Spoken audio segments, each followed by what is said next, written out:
Good morning dear students. आज class 12 और आप लोगों ने फिजिक्स का पेपर दिया और ये देखा कि वर्ष एकेडमी के द्वारा जो भी इम्पोर्टेंट बताए गए थे लगभग 95% क्वेश्चन आपके उसी से पूछे गए। और आज अब हम आपके लिए आए हैं केमिस्ट्री का प्रश्न पत्र 12th, और ये क्लास आपके लिए बहुत ही इम्पोर्टेंट होने वाली है।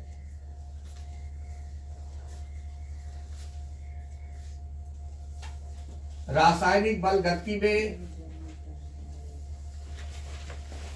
प्रथम कोट की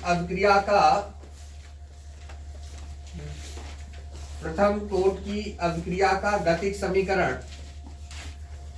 very most important question for the examination.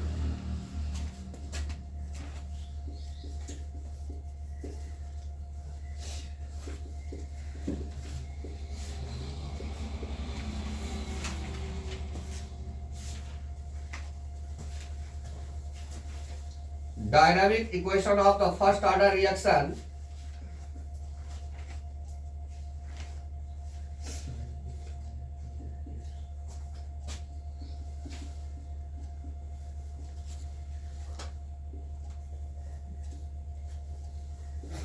very important and very useful reaction for the examination। यहाँ पे हम आपको बताने जा रहे हैं प्रथम कोट की अभिक्रिया का गतिक समीकरण।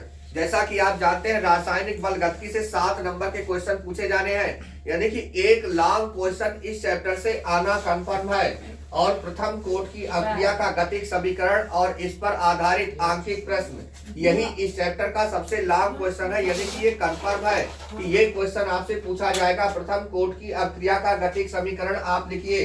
आपके क्वेश्चन पेपर में ये क्वेश्चन आएगा कि प्रथम कोट की अभिक्रिया के गतिक समीकरण का व्युत्पन्न कीजिए या निगमन कीजिए। What is the first order equation? Dynamic equation of the first order reaction। तो सबसे पहले हम मानते हैं, माना प्रथम कोट की कोई अभिक्रिया, प्रथम कोट की कोई अभिक्रिया निम्न प्रकार से होती है। निम्न प्रकार से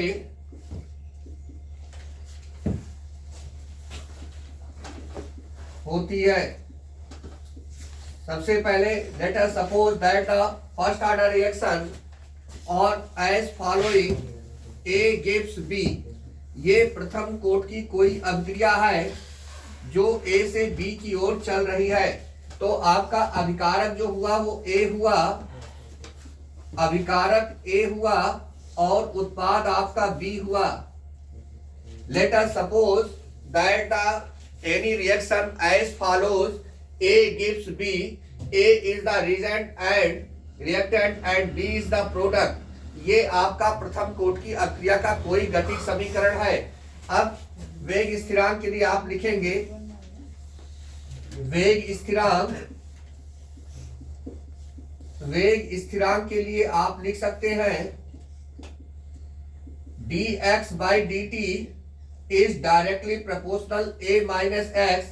जबकि यहाँ पे a अणु लिया गया है और प्रारंभ में जब t बराबर 0 है तो यहाँ पे a होगा और उत्पाद आपका b होगा, और t समय के बाद जब ये x बनेगा तो आपका अभिकारक a माइनस एक्स आएगा।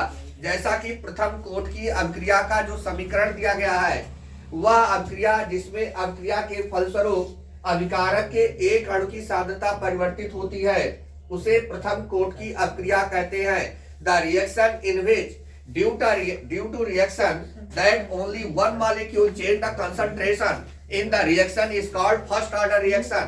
प्रथम कोट की अभिक्रिया किसे कहते हैं? तो वहां पे बताया जाता है कि वह अभिक्रिया जिसमें अभिकारक के केवल एक अणु की सांद्रता परिवर्तित होती है उसे प्रथम कोट की अभिक्रिया कहते हैं।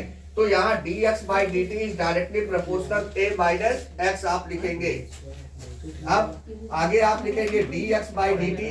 जब आप प्रोपोर्शनल का निशान हटाएंगे तो यहाँ एक कांस्टेंट लगा देंगे k into a minus x, जहाँ k एक नियतांक है जिसे अभिक्रिया का वेग स्थिरांक कहते हैं। Where k is a constant is called velocity constant of the reaction. अब आप x के टर्म को x के साथ लाएंगे तो यहाँ लिख सकते हैं dx upon A minus x is equal के इंटू डी टी। दोनों पक्षों का आप समाकलन करेंगे, दोनों पक्षों का समाकलन करने पर इंटीग्रेशन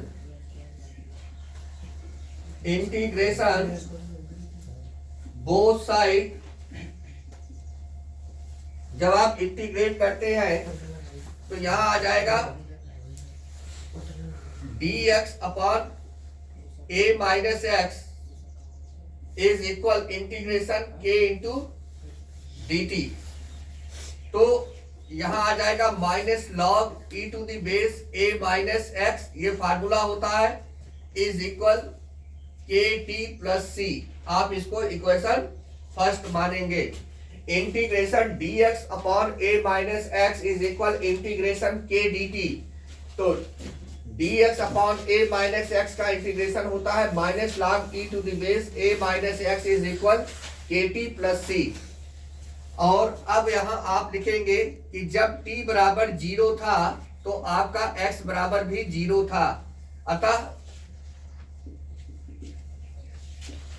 लिख सकते हैं minus log e to the base a is equal k into 0 plus C, यानी कि c बराबर आपका आ जाएगा minus log e to the base a।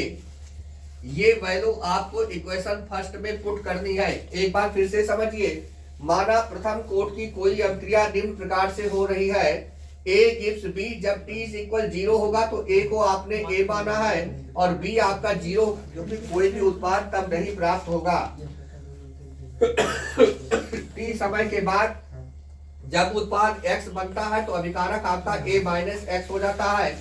वेग स्थिरांक के लिए dx by dt directly proportional होता है a माइनस एक्स। तो dx upon dt is equal k into a minus x, यानी dx upon a minus x is equal k into dt। दोनों पक्षों का समाकलन करते हैं, integration of both side, then integration dx upon a minus x is equal integration k into dt minus log e to the base a minus x हो जाएगा। ये dx upon a minus x का integration होता है minus log e to the base a minus x k into t, क्योंकि आप t के सापेक्ष समाकलन कर रहे हैं तो यहाँ पे t आ जाएगा प्लस c।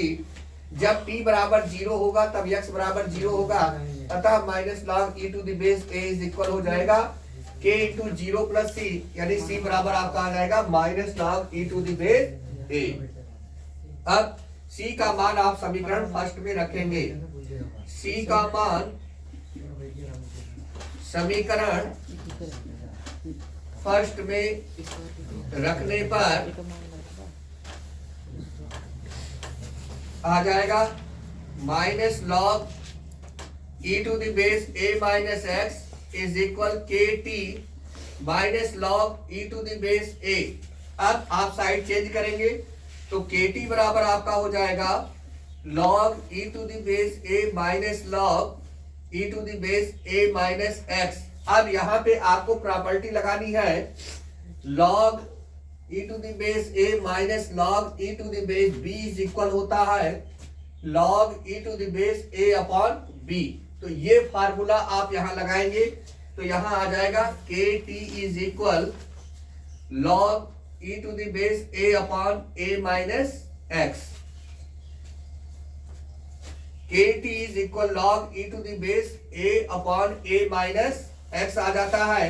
और इसके बाद आप लिखते हैं k इज इक्वल t into log e to the base a upon a minus 1 upon t, 1 upon t log e to the base a minus x आपका आता है। k इज इक्वल आ गया 1 upon t log e base a upon a minus x। अब जब base यहाँ पे 10 करते हैं तो आपका फार्मूला आ जाता है, फाइनल फार्मूला आपका आ गया k is equal 2.303 upon t log 10 to the base a upon a minus x। तो ये आपका फाइनल समीकरण आता है। तो इस तरह से ये आपका पहला लॉन्ग क्वेश्चन हुआ, प्रथम कोट की अभिक्रिया का गतिज समीकरण।